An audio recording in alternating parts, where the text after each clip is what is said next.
الحمد للہ وکفا والصلاة والسلام علی عباده الذین اصطفى خصوصا علی افضلهم وخاتم النبیین محمد الامین وعلی آلہ وصحبہ اجمعین اما بعد فقد قال اللہ تبارک وتعالی کما ورد فی سورة حامیم السجدہ اعوذ باللہ من الشیطان الرجیم بسم اللہ الرحمن الرحیم ومن احسن قولا ممن دعا الى اللہ وعمل صالحا وقال اننی من المسلمین ولا تستوی الحسنة ولا السیئة ادفع بالتي هي احسن فَإِذَا الَّذِي بَيْنَكَ وَبَيْنَهُ عَدَاوَةٌ كَأَنَّهُ وَلِيٌّ حَمِيمٌ وَمَا يُلَقَّاهَا إِلَّا الَّذِينَ صَبَرُوا وَمَا يُلَقَّاهَا إِلَّا ذُو حَظٍّ عَظِيمٍ وَإِمَّا يَنزَغَنَّكَ مِنَ الشَّيْطَانِ نَزْغٌ فَاسْتَعِذْ بِاللَّهِ انہو هو السمیع العلیم صدق اللہ العظیم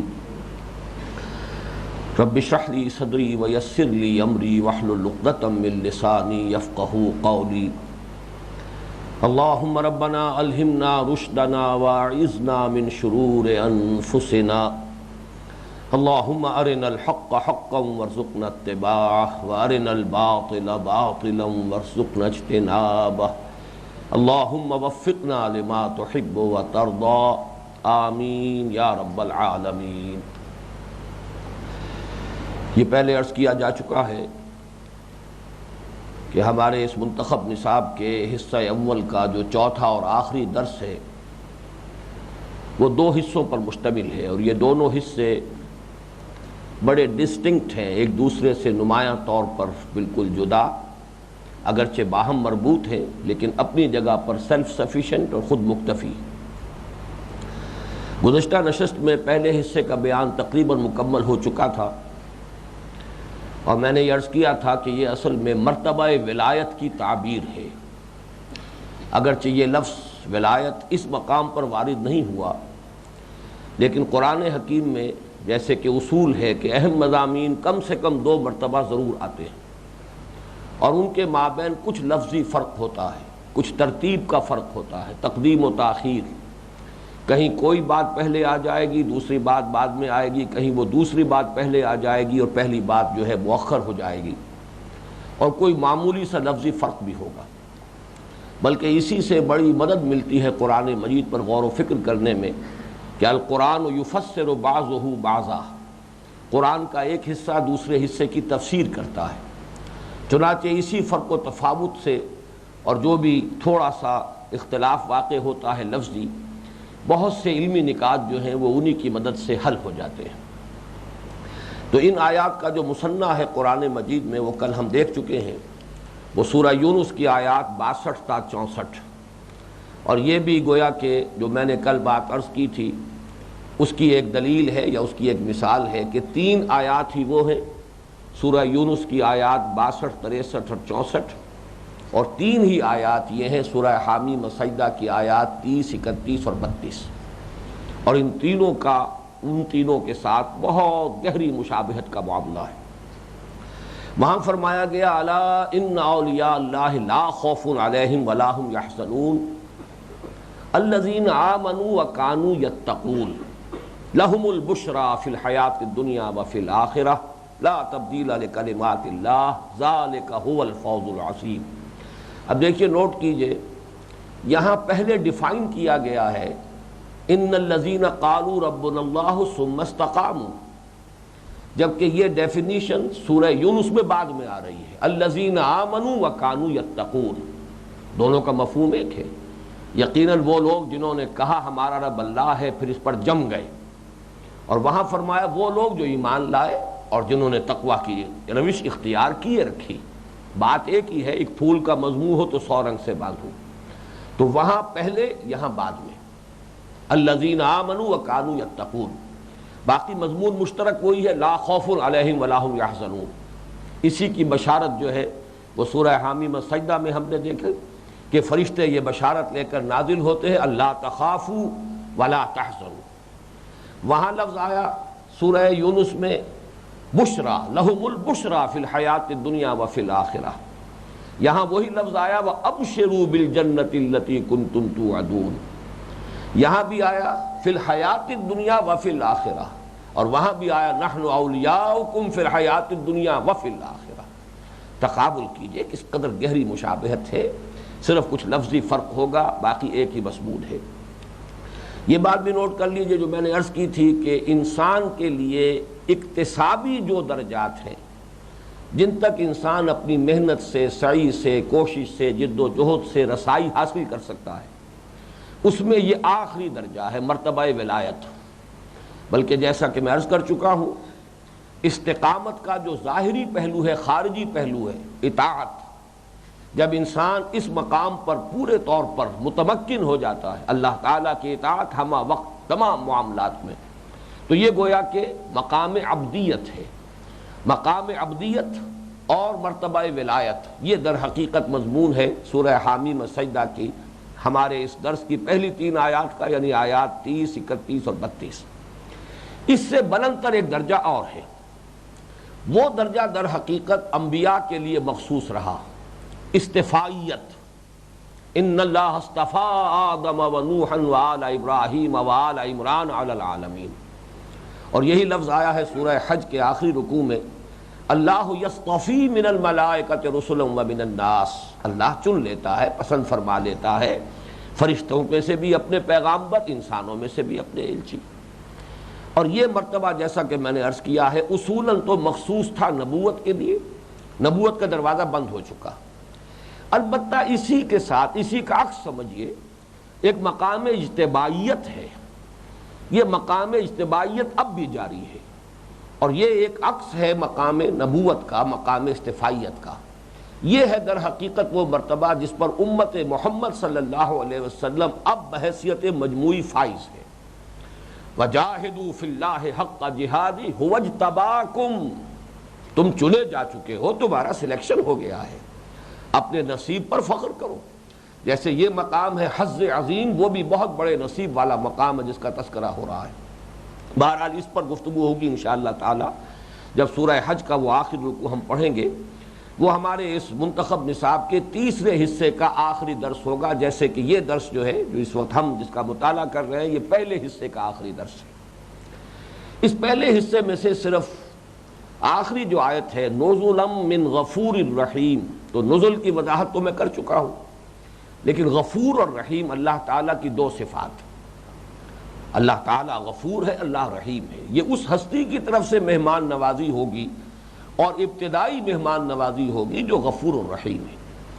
قرآن مجید میں آیات کا اختتام جن اسماء و صفات الہیہ سے ہوتا ہے، اور یہ عام اسلوب ہے قرآن کا، اکثر آیات کے آخر میں آپ دیکھیں گے انہ هو السمیع البصیر، انہ علیم الخبیر، وہو العزیز الحکیم، تو مختلف جو ہے جوڑے آتے ہیں، اور ان اسماء و صفات کی مناسبت ہوتی ہے اس مضمون کے ساتھ کہ جو ان آیات میں آ رہا ہے جن کے آخر میں وہ اسماء و صفات مذکور ہیں۔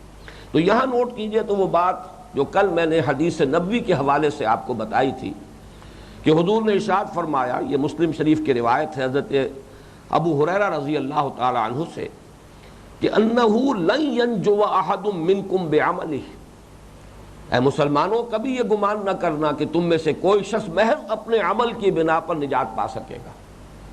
اب یہ چونکہ بڑا کیٹیگوریکل سٹیٹمنٹ تھا تو صحابہ میں سے کسی نے ہمت کی، جرأت کی، اور ہمیں ان کا ممنون احسان ہونا چاہیے کہ انہوں نے یہ ہمت کر لی، حضور سے پوچھ لیا، تو ہمیں علم اور حکمت کا یہ موتی جو ہے اللہ تعالیٰ کی طرف سے اللہ کے رسول صلی اللہ علیہ وسلم کے ذریعے عطا ہو گیا کہ جب سوال کیا ولا انت یا رسول اللہ، اے اللہ کے رسول کیا آپ بھی؟ فرمایا ہاں، ولا انا الا ان یتغمدنی ربی برحمت منہ وفضل، میں بھی نجات نہیں پا سکوں گا اللہ کے ہاں جب تک کہ اللہ تعالیٰ اپنی رحمت اور اپنے فضل سے مجھے ڈھانپ نہ لے، مجھ پر سایہ نہ کر لے۔ تو یہ بات بہت قابل توجہ ہے، غفور اور رحیم ہونے کے حوالے سے ہے، جنت محض اپنے عمل کے ذریعے سے نہیں کمائی جا سکے گی، یہ بات قرآن مجید میں بہت سے مقامات پر آئی ہے۔ یہاں صرف غفور اور رحیم دو الفاظ کے حوالے سے، اللہ تعالیٰ کی دو صفات کے حوالے سے وہ پورا مضمون جو ہے وہ گویا کے سامنے آ گیا۔ اب آئیے اس درس کے حصہ ثانی کی طرف، جس کی 4 آیات کی میں نے آج ابتدا میں تلاوت کی ہے۔ اس کے لیے عنوان ذہن میں رکھ لیجئے، مقام دعوت و عزیمت۔ اگرچہ عزیمت کا لفظ ہم اپنے درس ثالث کے ضمن میں استعمال کر چکے ہیں، لیکن دعوت کے ساتھ اس عزیمت کے لفظ کو میں اس لیے شامل کر رہا ہوں کہ وہاں بھی آپ کو یاد ہوگا سورہ لقمان میں حضرت لقمان کی نصیحت جو تھی، اس میں الفاظ آئے تھے، یا بنی اقم الصلاۃ وامر بالمعروف وانہی عن المنکر واصبر علی ما اصابک ان ذلک من عزم الامور۔ وہاں بھی امر بالمعروف نہی عن المنکر، اور پھر اس میں صبر، جو بیتے اس کو جھیلو۔ اس اعتبار سے دعوت کے ساتھ خصوصی جو ہے مناسبت ہے عزیمت کی، ان ذلک من عزم الامور۔ اور یہ بھی میں آپ کو نوٹ کرا دوں کہ ہمارے دور کے ایک بہت بڑے عالم دین مولانا سید ابو الحسن علی ندوی، جن کا زیادہ مشہور نام جو ہے مولانا علی میاں ہے، ان کی 5-6 جلدوں میں یہ کتاب ہے، تصنیف ہے، جس کا نام ہی ہے تاریخ دعوت و عزیمت۔ اور یہ واقعتاً لائق مطالعہ کتاب ہے کہ ہم دیکھیں کہ کون کون سی ہستیاں جو ہیں امت کی تاریخ میں اس مقام دعوت و عزیمت پر نمایاں طور پر فائز رہی ہیں۔ ویسے تو لاکھوں افراد وہ ہوں گے جو یہ کام کرتے رہے ہیں، جو تسلسل چلا آ رہا ہے دین کا، وہ انہی کی محنتوں اور انہی کے اثار و قربانی کا جو ہے ثمرہ ہے، لیکن جو بہت نمایاں رہے اس مقام دعوت و عزیمت پر فائز ہونے کے اعتبار سے، ان کی تاریخ ہے جو انہوں نے مرتب کی ہے۔ اب آئیے، فرمایا وَمَنْ أَحْسَنُ قَوْلًا مِّمَّنْ دَعَا إِلَى اللَّهِ وَعَمِلَ صَالِحًا وَقَالَ إِنَّنِي مِنَ الْمُسْلِمِينَ۔ اس ایک آیت کے 3 حصے ہیں۔ سب سے پہلے دعوت الی اللہ، ومن احسن قولا ممن دعا الی اللہ۔ اس شخص سے بہتر کون ہوگا بات کے اعتبار سے، قول کے اعتبار سے۔ یہ قول جو آیا ہے یہاں تمیز، یہ گویا کہ مناسبت جو ہے اس کو بیان کیا جا رہا ہے کہ احسن کسی اور اعتبار سے اور بھی ہو سکتے ہیں، اپنی شکل میں، صورت میں، رنگ میں، روپ میں بہت سے لوگ احسن ہو سکتے ہیں، لیکن یہاں جن کا تذکرہ ہو رہا ہے کہ جو اپنی بات کے اعتبار سے، اپنے قول کے اعتبار سے جو سب سے اعلیٰ ہوں اور سب سے اونچے ہوں، ومن احسن قولا، کون ہوگا بہتر، کون ہوگا حسین تر قول کے اعتبار سے اس شخص کے مقابلے میں، ممن دعا الی اللہ، جس نے پکارا اور بلایا اللہ کی طرف۔ اس کے لیے بھی مثنیٰ نوٹ کر لیجئے، قرآن مجید میں سورہ نحل کے آخری حصے میں آیت نمبر 125 ہے، وہاں یہ فعل امر کی شکل میں آیا، ادعو الی سبیل ربک بالحکمت والموعظۃ الحسنۃ وجادلہم باللتی ہی احسن۔ اب اس کا پہلا ٹکڑا جو ہے ادعو الی سبیل ربک، وہ اس ٹکڑے کے ساتھ جو ہے مناسبت رکھتا ہے، اور اسی حصے میں جو آگے مضمون آئے گا ادفع باللتی ہی احسن، اس کے ساتھ مناسبت ہے وجادلہم باللتی ہی احسن۔ اس اعتبار سے اس حصے کا مثنیٰ جو ہے وہ ایک تو یہ آیت ہے سورہ نحل کی آیت نمبر 125، اگرچہ اس کا ایک دوسرا حصہ بھی ہے، وہ میں بعد میں عرض کروں گا۔ اب یہ جو فرمایا کہ اس شخص سے بہتر کون ہوگا اپنی بات میں، اپنے قول میں، تو اس کو نوٹ کیجئے کہ انسان کا اعلیٰ ترین وصف جو اسے حیوانات سے ممیز کرتا ہے وہ اس کی یہ گویائی ہے، اس کا نطق ہے۔ حیوان ناطق قرار دیا گیا انسان کو، اور یہی بات ہے کہ جو سورہ رحمان کی ابتدائی آیات میں آئی ہے، الرحمن علم القرآن خلق الانسان علمہ البیان۔ انسان کا سب سے نمایاں وصف جو ہے وہ بیان ہے، یہ قوت بیان، اظہار ما فی الضمیر، وہ خیالات اور تصورات جو ہے ان کو الفاظ کا جامہ پہنا کر بیان کرتا ہے، کمیونیکیٹ کرتا ہے، دوسروں تک پہنچاتا ہے۔ تو گویا کہ یہ نطق اور گویائی یہ انسان کا سب سے اونچا وصف ہے، سب سے اعلیٰ وصف ہے، یہ انسان کا مابہل امتیاز وصف ہے، یہ ان حیوانوں سے اس کو ممیز کرنے والے جو چند امور ہیں ان میں سے ایک نمایاں امر ہے۔ اب ظاہر بات ہے کہ ہر انسان کو اللہ نے زبان تو دی ہے اور ہر انسان اس کا استعمال کرتا ہی ہے۔ ایک استعمال تو زبان کا ہوتا ہے عام اپنی دنیاوی ضروریات کے ضمن میں، وہ تو خیر سب انسان کر رہے ہیں۔ اس سے آگے اس کا جو خصوصی استعمال ہے وہ یا تو ہمارے ہاں مثلا وکلاء ہیں، ان کی کمائی کا ذریعہ جو ہے وہ در حقیقت ان کے حسن بیان پر ہے، کسی بات کو بہتر سے بہتر انداز میں، مدلل سے مدلل انداز میں، زوردار انداز میں بیان کر سکیں، اسی میں ان کی مہارت اور ان کی کامیابی جو ہے اس کا راز پنہا ہے۔ اسی طریقے سے جو عام سیاسی قائدین ہیں ان میں یہ خطابت کا وصف، ڈیمیگوگز مشہور ہیں، وہ لوگ کہ جو اپنے فن خطابت کی بنیاد پر اپنی قوموں کو جو ہے وہ موٹیویٹ کرتے ہیں، ان میں جذبہ پیدا کر دیتے ہیں، پھر ان کے ڈکٹیٹر بن کر کھڑے ہو جاتے ہیں۔ چنانچہ ہٹلر کے بارے میں معلوم ہے، ڈیمیگوگ تھا، بہت بڑا خطیب اور جذبات کی رو میں لوگوں کو بہا لے جانے والا آدمی۔ اسی طرح ہمارے ہاں دنیا دار وائس، ان کا بھی اصل وصف تو یہی ہے، ان کے بارے میں ہم یہی کہہ سکیں گے کہ کلمۃ حق ارید بها الباطل، بات تو وہ صحیح ہی کہتے ہیں، اگر چاہیے کہ دنیا داری کی وجہ سے وہ اس کو غیر مؤثر بنا دیتے ہیں، لا حاصل ہو جاتا ہے ان کے لیے بھی دوسروں کے لیے بھی، وہ لوگوں کے لیے صرف وقتی تفنن طبع کا تو ایک ذریعہ بن جاتا ہے، لیکن یہ کہ نہ کوئی پائیدار تبدیلی لوگوں میں آتی ہے، نہ ان کے لیے کوئی آخرت میں اجر و ثواب ہے۔ بہرحال اس سے میں نے جیسے کہ اس کے ساتھ صفت ایڈ کر دی ہے کہ دنیا دار واعظ، ورنہ جو شخص خلوص اور اخلاص کے ساتھ واعظ کہے، لوگوں کو نصیحت کرے، وہ تو ایک بہت قیمتی کام ہے۔ تو اس اعتبار سے اور آگے بڑھیے، غلط نظریات کا پرچار، مختلف دعوتیں اٹھتی ہیں، مختلف تحریکیں اٹھتی ہیں، کوئی قومیت کی بنیاد پر تحریک اٹھتی ہے، کوئی وطنیت کی بنیاد پر قومیت کو تحریک اٹھتی ہے، کوئی غلط افکار و نظریات، یہ جو ازم دنیا میں آئے، مارکسزم اور کمیونزم اور مختلف ازم جو آئے ہیں، فاشزم، ان کے حوالے سے تحریکیں اٹھی ہیں، ان تمام کے پیچھے اگر آپ تجزیہ کریں گے تو وہی زبان کا استعمال ہے، وہی فن خطابت ہے، وہی قوت بیان کا استعمال ہے۔ اب یہی قوت بیان اگر استعمال ہو، وَمَنْ أَحْسَنُ قَوْلًا مِّمَّنْ دَعَا إِلَى اللَّهِ، جیسے کہ میں یہ محاورہ بہت مرتبہ استعمال کیا کرتا ہوں وہ سورۃ رحمان کی ان آیات کی وضاحت میں، کہ جیسے کہ آپ کہتے ہیں کہ توپ سے مکھیاں نہیں ماری جاتی، جتنی بڑی کوئی شے ہے اتنا ہی بڑا اس کا مصرف ہونا چاہیے، جتنی کوئی اعلیٰ شے ہے اتنا ہی اعلیٰ اس کا مصرف ہونا چاہیے۔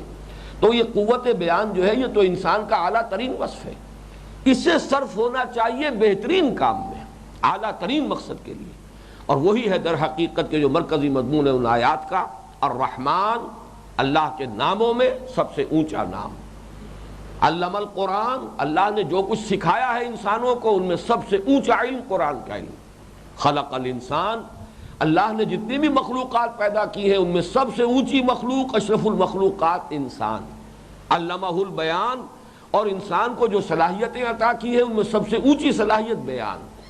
اس کا منطقی نتیجہ وہ ہے جو حدیث میں آیا ہے، بخاری شریف کی روایت ہے، حضرت عثمان ابن عفان سے مروی، خیرکم من تعلم القرآن وعلمہ، تم میں سے بہترین لوگ وہ ہیں جو قرآن سیکھیں، قرآن سکھائیں۔ اپنی اس قوت بیان کا مصرف یہ ہو کہ قرآن کو بیان کریں، تبیین کریں۔ اس اعتبار سے یہاں بھی نوٹ کر لیجئے، وَمَنْ أَحْسَنُ قَوْلًا مِّمَّنْ دَعَا إِلَى اللَّهِ وَعَمِلَ صَالِحًا، اس دعوت اللہ کے ضمن میں میں نے بالکل ابتدا میں سن 66 میں یا 65 میں لاہور منتقل ہوا تھا، سن 68 میں ملتان میں نے ایک تقریر کی تھی دعوت اللہ، اسی آیت پر بیس کر کے، اور وہ اس کے بعد شائع بھی ہوئی، بہت سے اس کے جو ہے ایڈیشن شائع ہو چکے ہیں، مختصر سا کتابچہ ہے۔ اب اللہ کے فضل و کرم سے ہمارا جو وہ انگریزی کتابچوں کا سیٹ ہے اس میں اضافہ ہو گیا ہے، اس کا انگریزی ترجمہ بھی شائع ہو گیا ہے۔ اس اعتبار سے مجھے یہ اطمینان ہے کہ مجھے بہت زیادہ وقت لینے کی ضرورت نہیں ہے، اب ہمارے چونکہ لٹریچر میں وہ شے موجود ہے کہ جس کو ریفر کر کے اس دعوت اللہ کے جو لوازم ہیں، جو اس کے تقاضے ہیں، ان کو تفصیل کے ساتھ سمجھا جا سکتا ہے۔ اس لیے میں آج یہاں یہ سہولت محسوس کر رہا ہوں کہ میں اجمال سے کام لے سکتا ہوں۔ حضور صلی اللہ علیہ وسلم کا ایک قول سنا کر پھر میں آگے بڑھتا ہوں، ان من الشعر لحکمۃ وان من البیان لسحرا، بہت سے شعر ایسے ہوتے ہیں کہ جو سراپا حکمت، دانائی، اور بہت سے بیان ایسے ہوتے ہیں کہ جو جادو اثر ہوتے ہیں، ان میں جادو کا اثر ہوتا ہے، وہ سحر کا کام کرتے ہیں۔ تو اس صلاحیت کو اللہ تعالیٰ نے جس کو بھی عطا کیا ہو اسے چاہیے کہ وہ اسے دعوت اللہ میں اس صلاحیت کو صرف کرے۔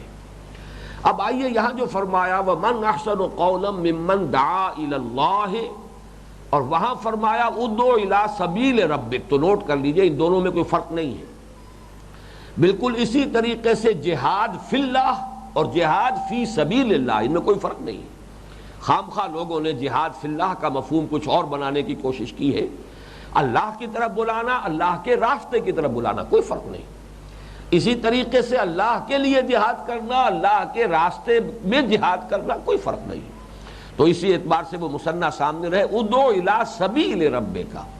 اسی طریقے سے سورہ یوسف میں کہلوایا گیا، قل ھذہ سبیلی ادعو الی اللہ علی بصیرۃ انا ومن اتبعنی۔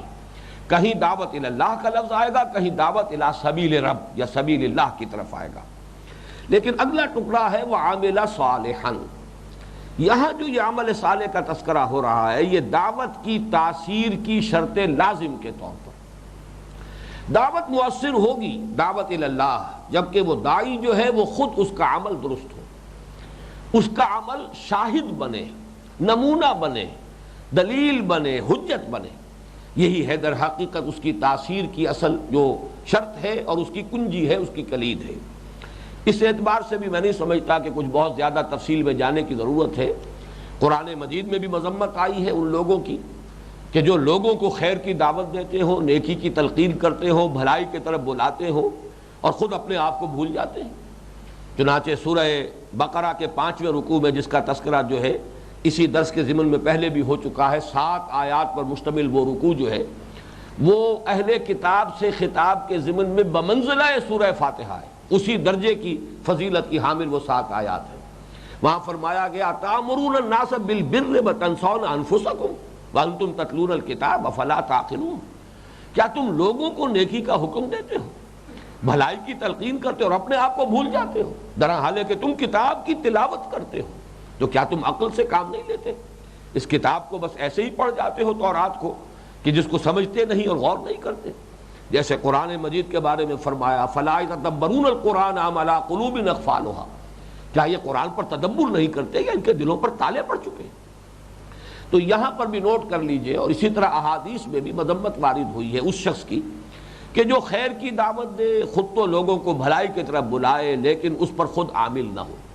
یہ پہلو تو گویا کہ اظہر من الشمس ہے، لہذا اس کی مزید تفصیل میں وقت نہیں لے رہا، لیکن میں یہ چاہتا ہوں کہ اس اعتبار سے اس میں بھی کچھ افراط و تفریط کا معاملہ ہو جاتا ہے، تو ایسا نہ ہو کہ اس تفریط میں ہم مبتلا ہو جائیں۔ اس کے ضمن میں 3 باتیں نوٹ کر لیجئے۔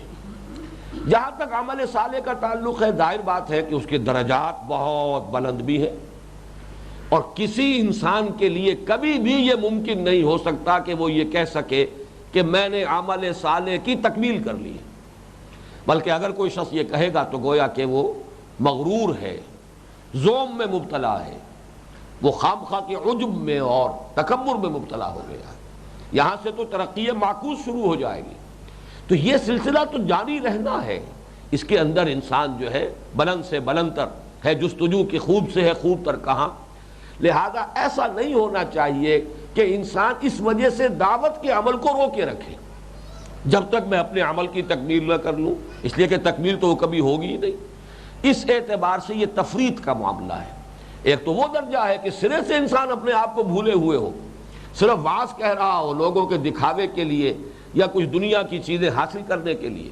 اگر یہ ہو رہا ہے تو یہ وہ افراط ہے، اور یہ تفریط دوسرے درجے پر آ جائے گی، دوسری انتہا پر، کہ انسان اس دعوت کے عمل کو روکے رکھے۔ اس میں یہ ہے کہ سائیڈ بائی سائیڈ یہ چیزیں چلتی رہنی چاہیے۔ اس اعتبار سے اگر انسان اس وجہ سے رکا رہ جائے گا تو آپ سوچئے کہ فائدہ شیطان کا ہوگا، نقصان دین کا ہوگا۔ اس لیے اس کو کبھی بھی رکاوٹ نہیں بننا چاہیے۔ پھر دوسری بات یہ نوٹ کیجئے کہ دعوت بلا عمل بھی بالکل غیر مؤثر نہیں ہے۔ آخر کچھ لوگ تو ایسے بھی ہوتے ہیں کہ جو اس اصول پر عمل کر سکیں۔ اصول بہت قیمتی ہے۔ انظروا الی ما قال ولا تنظروا الی من قال، یہ اصول 100% درست ہے۔ تم یہ دیکھا کرو کہ کسی نے کیا کہا ہے، یہ نہ دیکھا کرو کس نے کہا ہے۔ یہ میں سمجھتا ہوں کہ در حقیقت جو انسان بھی اپنے لیے بہتری چاہتا ہے وہ تو تلاش میں ہوگا مجھے کلمہ حق جہاں سے مل جائے، جیسے کہ فرمایا حضور نے کہ الحکمت ضالۃ المؤمن هو احق بها حیث وجدها۔ چاہے کسی چور کے پاس ہے آپ کا سامان، آپ لبکیں گے کہ یہ میری شے ہے۔ اسی طریقے سے حکمت کا کوئی موتی جو ہے کسی ایسے شخص کی طرف سے آ رہا ہے جو خود اپنے کردار اور سیرت کے اعتبار سے اس کے ساتھ متناسب کوئی تعلق نہیں رکھتا، نسبت نہیں رکھتا، تب بھی حکمت کا موتی تو موتی ہے۔ ہیرا تو ہیرا ہوگا چاہے وہ گندگی میں پڑا ہو، انسان اس گندگی میں سے بھی اس کو اٹھائے گا، صاف کرے گا اس کو، اس لیے کہ اسے تو اس ہیرے کی طلب ہے، اسے تو حکمت اور ہدایت جو ہے اس کی طلب اور آرزو ہے۔ اور ایسے لوگ ہوتے ہیں جن میں یہ صلاحیت ہوتی ہے، یقیناً کم ہوتے ہیں، لہذا تاثیر دعوت کا دائرہ محدود تو ہو جائے گا، اس میں کوئی شک نہیں، اس لیے کہ عوام الناس تو یہی دیکھیں گے کہ عمل کیا ہے۔ جب تک کہ وہ کشش محسوس نہیں کریں گے عمل کے اعتبار سے، سیرت و اخلاق کے اعتبار سے، وہ آپ کی بات بھی نہیں سنیں گے، بلکہ یہ کہ واقعتاً یہ ہے کہ اگر گیپ بہت زیادہ ہو، اگر ڈسپیرٹی جو ہے وہ بہت گراس ہو، تو پھر یقیناً دعوت بالکل غیر مؤثر بھی ہو جائے گی، بلکہ ایک منفی نتیجہ بھی نکل آئے گا کہ ایک منفی تاثر قائم ہو اور دعوت ہی بدنام ہو جائے کہ جب ایسا شخص پیش کر رہا ہے جس کی دھیلے کی وقت نہیں ہے اپنے سیرت و کردار کے اعتبار سے، تو اس بات کی بھی پھر کیا وقت ہے، اس پر توجہ دینے سے کیا حاصل ہے۔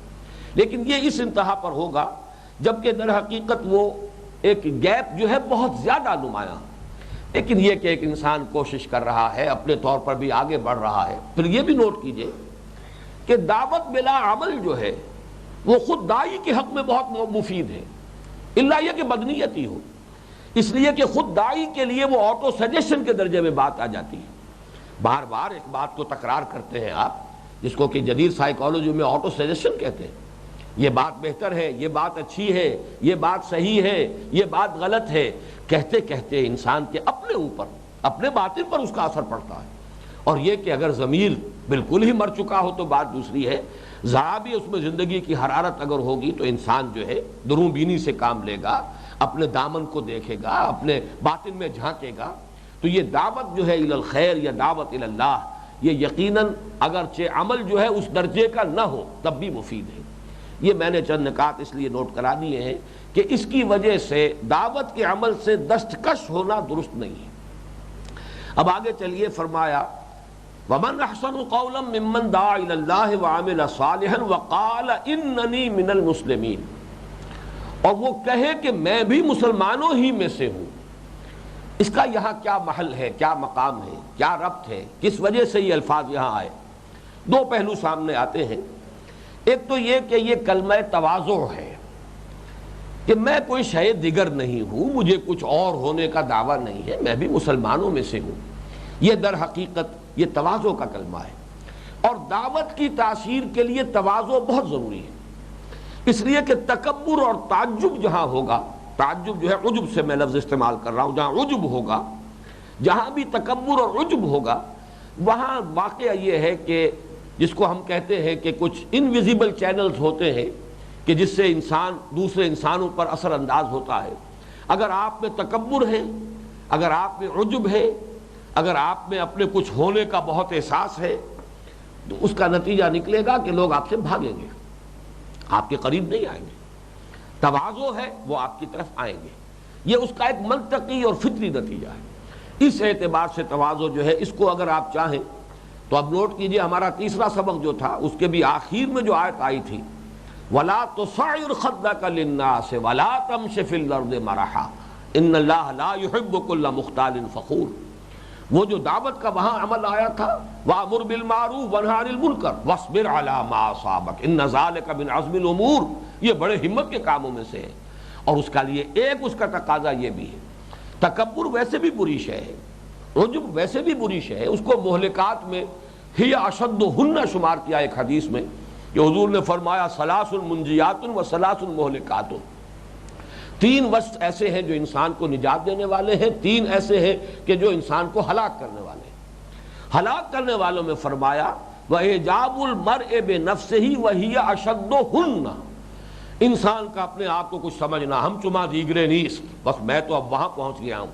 اور ظاہر بات ہے جو شخص مقام دعوت پر فائز ہو گیا ہے وہ بڑے شدید خطرے میں ہے، اس لیے کہ بہرحال اس نے کچھ منزلیں طے کی ہیں اپنے علم میں، اپنے فہم میں، اپنی سمجھ میں، اور اس نے کچھ نہ کچھ اپنے دامن کو بھی صاف کیا ہے، اپنے باطن کی بھی صفائی کی ہے۔ تو شیطان جو ہے اس پر جو سب سے کاری وار کرے گا وہ یہی ہے کہ اس کے اندر ایک خود پسندی پیدا ہو جائے، اس کے اندر ایک عجب پیدا ہو جائے، اپنے کچھ ہونے کا احساس پیدا ہو جائے، اپنی بڑائی اور کبریائی کا احساس پیدا ہو جائے، تکبر پیدا ہو جائے۔ اور جیسے کہ آپ کو معلوم ہے یہ بدترین شے ہے، مہلکات میں شدید ترین ہے، انسان کو تباہ و برباد کرنے والی چیزوں میں سے سب سے زیادہ مؤثر شے، سب سے زیادہ مہلک شے۔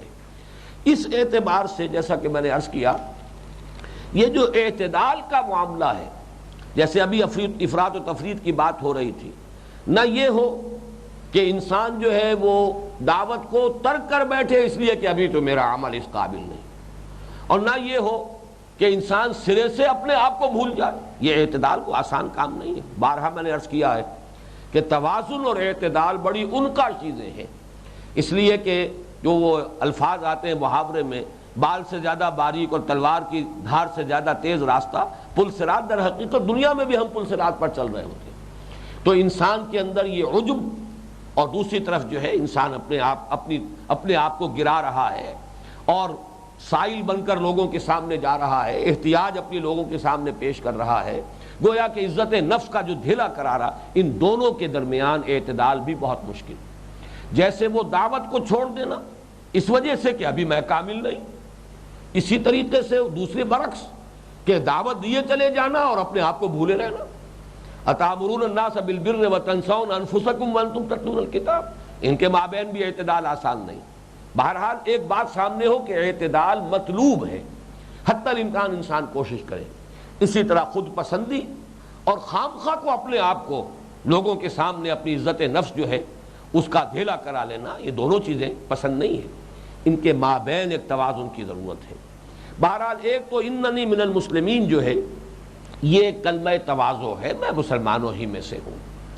دوسرے اس کا ایک نتیجہ نکلتا ہے، اور وہ بھی یہاں میں سمجھتا ہوں کہ بڑے حکیمانہ انداز میں یہاں پیش نظر ہے، تفرقے سے اجتناب، نئے نام رکھنا، اپنے لیے نئے علم تجویز کر لینا، امتیازی خصوصیات اور شاعر بنا لینا، یہ بھی در حقیقت تفرقے کو بڑھانے والی شے ہے۔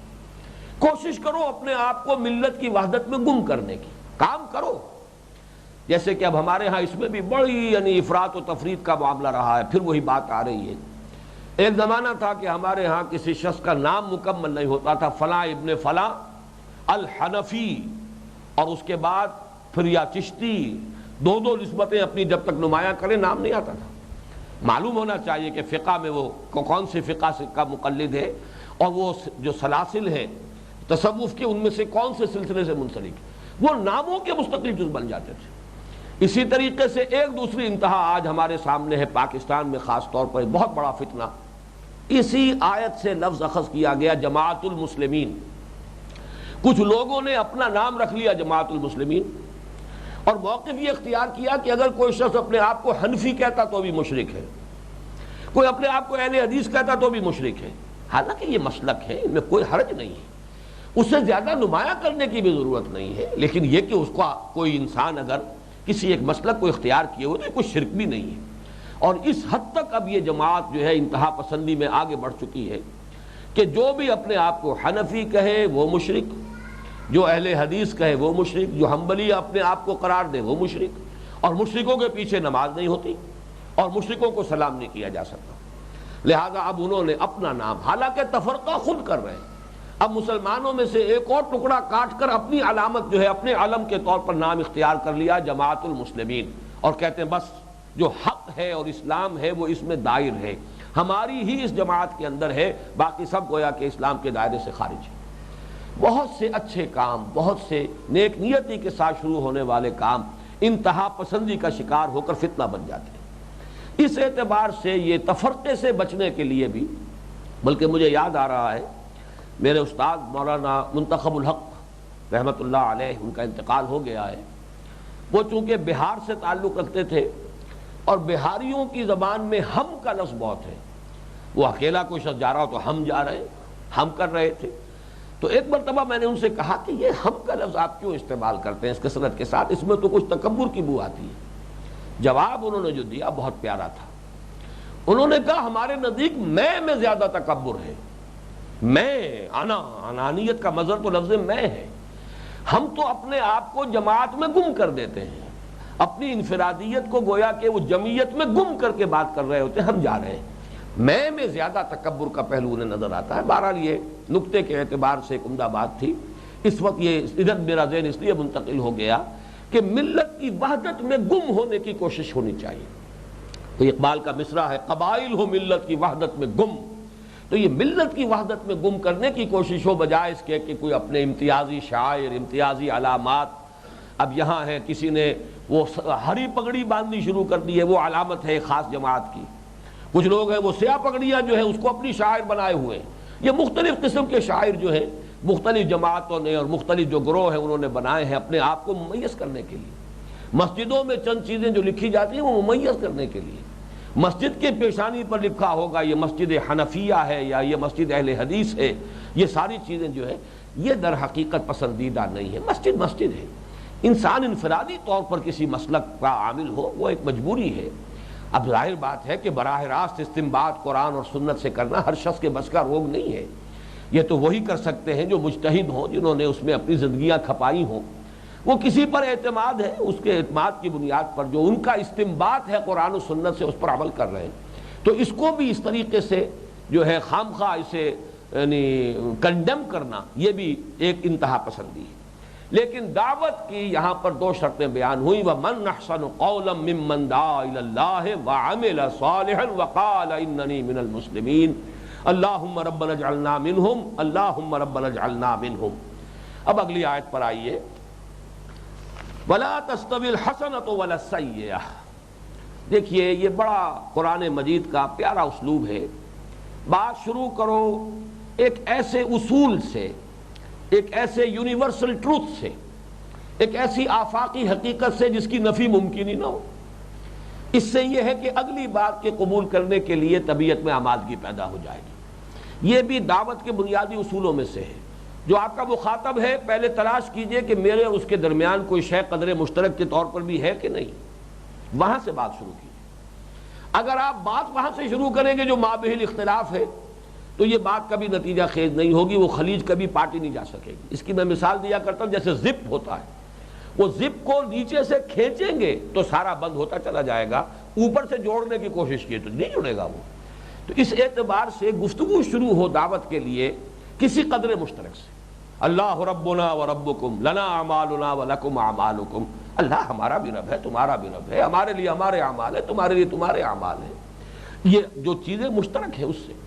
تو یہاں پر وہ مشترک ہونے کے علاوہ یہ تو یونیورسل ٹروتھ، ایک ایسی آفاقی حقیقت. وَلَا تَسْتَوِي الْحَسَنَةُ وَلَا السَّيِّئَةُ. اور اسی کے حوالے سے نوٹ کر لیجئے، یہ ربط میں نوٹ کراتا جا رہا ہوں تیسرے درس سے. معروف منکر لفظ وہاں آیا تھا. وَأْمُرْ بِالْمَعْرُوفِ وَانْهَ عَنِ الْمُنکَرِ. وہی در حقیقت حسنہ اور سیئہ. جو شے معروف ہے وہ حسنہ ہے، جو منکر ہے وہ سیئہ ہے. تو ظاہر بات ہے کہ فطرت انسانی پہچانتی ہے، منکر سے ابا کرتی ہے، معروف کی طرف اسے کشش محسوس ہوتی ہے، اس کی طرف میلان ہے. چاہے کسی سبب سے جا نہ سکے، بڑھ نہ سکے، کوئی مجبوری ہو، کوئی مصلحت ہو، کوئی خوف ہو، کوئی اندیشہ ہو، لیکن طبیعت کی کشش ہے. انسان کی فطرت جو ہے وہ خیر کی طرف بڑھنا چاہتی ہے. یہاں فرمایا دیکھو نیکی اور بدی، خیر اور شر، بھلائی اور برائی برابر نہیں ہے. نتیجہ اس کا کیا نکالنا؟ ادفع باللتی ہی احسن. دفاع کرو، دفاع کرنا دور کرنا. ادفع دور کرو یعنی مخالفت کو دور کرو. تمہاری جو مزاحمت ہو رہی ہے دعوت کے راستے میں اس سے نبردازمہ ہونے کے لیے، اس سے نبٹنے کے لیے طریقہ وہ اختیار کرو. ادفع باللتی ہی احسن، جو سب سے عمدہ اعلیٰ ترین. دعوت تمہاری سب سے بلند ہے، دعوت اللہ من احسن قولا. تو جیسے وہ افعل التفضیل کا صیغہ ہے، سپرلیٹو، من احسن قولا ممن دعا الی اللہ. اسی طریقے سے مخالفت جب ہو، اور مخالفت تو ہوگی، لیکن یہ کہ اس مخالفت کے جواب میں تمہارا طرز عمل کیا ہونا چاہیے؟ ادفع باللتی ہی احسن. دفاع کرو اس طور سے جو نہایت عمدہ بلکہ سب سے عمدہ. اس میں در حقیقت، اور اس سے جیسا کہ میں نے عرض کیا تھا جو سورہ نحل کی آیت نمبر 125 ہے وہاں بھی الفاظ آئے وَجَادِلْهُمْ بِالَّتِي احسن. جدال کی ضرورت ہی پڑ جائے، ظاہر بات ہے مخالفین کی طرف سے مخالفت ہو رہی، جواب دینا پڑے گا، وضاحت کرنی پڑے گی. ان کے الزامات اگر ہیں غلط ہیں، جھوٹے ہیں، ان کی وضاحت کرنی ہوگی، صفائی کرنی ہوگی. دفاع تو ضروری ہے، لیکن یہ کہ وہ جدال ہو، دفاع ہو باللتی ہی احسن. وہی الفاظ جادلہم باللتی احسن، ادفع باللتی ہی احسن. اس میں گویا کہ اشارہ ہے کس بات کی طرف؟ یہ جو ایک نقشہ ہے ہمارے سامنے محمد الرسول اللہ صلی اللہ علیہ وسلم کا مکے میں جو 12-13 برس آپ کے ہیں۔ یہ جو انداز ہے کہ لوگ گالیاں دیں آپ دعائیں دیں، لوگوں کی طرف سے پتھراؤ ہو آپ پھول پیش کریں، پھولوں کے بدلے میں جواب میں پتھر، گالیوں کے جواب میں دعائیں۔ جو کچھ ہوا ہے طائف میں، جو کچھ حضور کے ساتھ سلوک کیا طائف والوں نے، وہ آپ کو معلوم۔ لیکن آخر میں جب آیا ہے وہ ملک الجبال، وہ فرشتہ جو پہاڑوں پر معمور ہے، اس نے عرض کیا ہے اللہ نے مجھے بھیجا اگر آپ فرمائیں تو ان پہاڑوں کو ٹکرا دوں جن کے مابین یہ طائف کا شہر آباد ہے، کہ اس کے رہنے والے پس کر سرما بن جائیں۔ آپ نے فرمایا نہیں، کیا عجب کہ اللہ تعالیٰ ان کی آئندہ نسلوں کو ہدایت دے دے۔ اور جب بھی کبھی ایسا معاملہ ہوتا تھا رب اہد قومی انہم لا یعلمون، پروردگار میری قوم کو ہدایت دے دے۔ یہ جانتے نہیں جو کچھ کر رہے ہیں، یہ در حقیقت ناواقفیت میں کر رہے ہیں، جہالت میں کر رہے ہیں۔ ان کے تعصبات ہیں، ان کی عصبیتیں ہیں آبائی، جس کی وجہ سے ان کی آنکھوں اور کانوں پر پردے پڑ گئے۔ تو فرمایا ادفع باللتی احسن، اس کا نتیجہ کیا نکلے گا؟ فَإِذَا الَّذِي بَيْنَكَ وَبَيْنَهُ عَدَاوَةٌ كَأَنَّهُ وَلِيٌّ حَمِيمٌ، تو وہی شخص کہ جس کے اور آپ کے مابین، جس کے اور تمہارے مابین دشمنی ہے، ایسے ہو جائے گا جیسے نہایت گرم جوش دوست، نہایت جگری دوست جسے ہم محاورے میں کہیں گے۔ یہاں بھی اگر نوٹ کریں گے تو معلوم ہوتا ہے کہ فطرت انسانی پر یہ ووٹ آف کانفیڈنس ہے جو ظاہر کیا جا رہا ہے۔ انسان کتنا ہی برا ہو، اگر فطرت بالکل مست نہ ہو چکی ہو، اگر بالکل مر نہیں چکا ہے اندر کا انسان، ضمیر میں کوئی رمق بھی ہے، تو آخر کوئی وقت آئے گا کہ سوچے گا، وہ اپنے طرز عمل کو دیکھے گا اور داعی کے طرز عمل کو دیکھے گا۔ میں کیا کر رہا ہوں، یہ کیا کرتا رہا ہے، میں نے الزامات لگائے ہیں اور اس نے جو ہے مجھے دعائیں دی ہیں، یا میرے لیے خیر چاہا ہے، میں نے اس کے لیے برا چاہا ہے، وہ میری خیر خواہی میں لگا رہا ہے۔ اور یہ انسان کی فطرت ہے، آخر اس سے وہ متاثر ہوتی ہے، اثر پذیر ہوتی ہے، اس کا نتیجہ نکلتا ہے فَإِذَا الَّذِي بَيْنَكَ وَبَيْنَهُ عَدَاوَةٌ كَأَنَّهُ وَلِيٌّ حَمِيمٌ۔ یہاں یہ نوٹ کر لیجئے، یہ مقام دعوت کی بات ہے، میں بعد میں ذرا تفصیل سے عرض کروں گا۔ اس سے اوپر بھی ایک مقام ہے، وہ مقام اقامت دین کا مقام ہے، اس کے تقاضے کچھ مختلف ہیں۔ جیسے مقام ولایت سے اوپر مقام ہے استفائیت اور اجتبائیت کا، ایسے ہی مقام دعوت سے بلند تر ایک مقام ہے مرحلہ اقامت دین، دین کو قائم کرنے کی جد و جہد میں۔ وہاں کچھ اور تقاضے بھی ہیں جو بعد میں واضح کروں گا۔ البتہ دعوت کے مرحلے پر اس میں کوئی شک نہیں کہ اقبال نے جو کہا با نشہ درویشی در ساز و دمادم زن، دعوت کے مرحلے میں آپ درویش نہیں بنیں گے، بلکہ مجھے کوئی اس میں بات نہیں، میں کہوں اگر بدھ مت کے بھکشو نہیں بنیں گے، اس لیے کہ درویش کا کام یہ ہے قہر درویش بر جانے درویش، وہ اپنے اوپر جھیلتا ہے، کوئی جوابی کارروائی نہیں کر سکتا۔ یہاں ایک انسان قادر ہونے کے باوجود جوابی کارروائی نہ کرے، اپنے آپ کو تھامے اور روکے، یہ درویشی ضروری ہے۔ اس لیے کہ دعوت کے مؤثر ہونے میں اور دعوت کے مرحلے پر یہ گویا کہ ایک شرط لازم کی حیثیت رکھتی ہے۔ فَإِذَا الَّذِي بَيْنَكَ وَبَيْنَهُ عَدَاوَةٌ كَأَنَّهُ وَلِيٌّ حَمِيمٌ۔ اب جو بقیہ دو آیات ہیں انشاءاللہ تعالی وہ اگلی نشست میں ہم بیان کریں گے۔ بارک اللہ لی ولکم فی القرآن العظیم ونفعنی وإیاکم بالآیات والذکر الحکیم۔